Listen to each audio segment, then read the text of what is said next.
सावन के रिमझिम पानी रे, हम छिए रे भोला के दीवानी रे।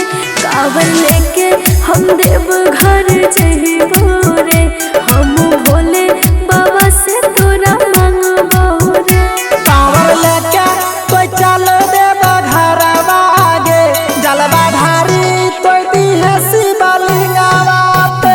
कांवर लेके कोई चल देव घरवा गे, जलवा ढारी तो दीहे शिवलिंगवा पे।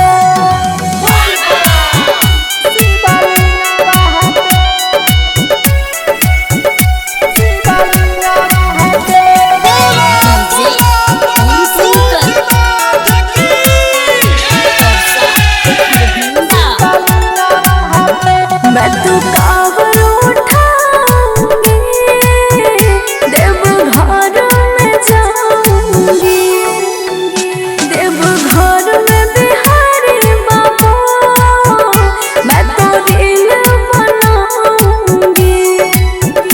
मैं तो फोटो खिंचवाऊंगी शिवा